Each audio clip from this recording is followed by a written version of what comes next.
السلام علیکم جناب، ایک بہت افسوسناک خبر سامنے آئی ہے۔ ابھی پتہ چلا ہے کہ عمران خان کو اریسٹ کر لیا گیا ہے۔ یہ لوگ پہنچ گئے آخرکار وہاں تک جہاں عمران خان موجود تھے۔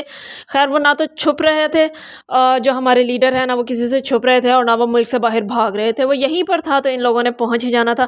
پہلے بھی یہ کوشش کرتے رہے، کامیاب نہ ہو سکے، لیکن اس پر یہ کامیاب ہو گئے۔ عمران خان پہلے ہی بتا چکے تھے انہیں کچھ ایسے جھوٹے کیسز میں ملوث کر رہے ہیں اور ان پہ جھوٹے الزامات لگا رہے ہیں، وہ لوگوں کو پہلے ہی بتا چکے تھے، لیکن اب وہ کسی سے بات نہ کر سکیں، اس کی بھی پوری سازش کی جا رہی ہے۔ ذرا سنیے گا۔ بسم اللہ الرحمن الرحیم، ایاک نعبد و ایاک نستعین۔ میرے پاکستانیوں، جب تک یہ میرے الفاظ آپ تک پہنچیں گے، مجھے ایک ناجائز کیس کے اندر بند کر دیا ہوگا۔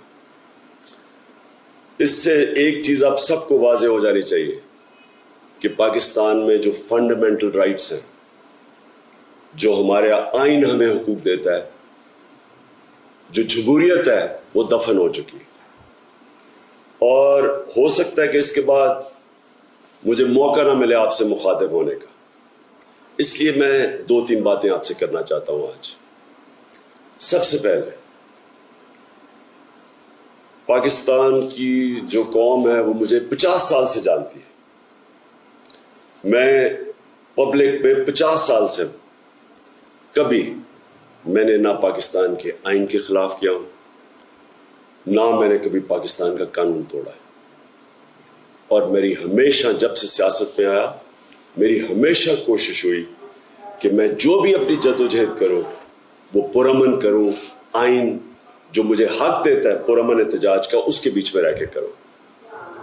آج یہ جو کیا جا رہا ہے، یہ اس لیے نہیں کیا جا رہا کہ میں نے کوئی قانون توڑا ہے، یہ صرف اس لیے کیا جا رہا ہے کہ یہ چاہتے ہیں کہ میں جو حقیقی آزادی کی تحریک ہے اس سے پیچھے ہٹوں۔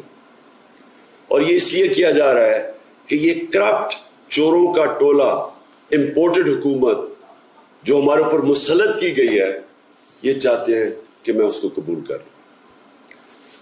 میں آج آپ سب سے اپیل کر رہا ہوں کہ آپ کو اپنے حقوق کے لیے، اپنی حقیقی آزادی کے لیے سب کو نکلنا پڑے گا۔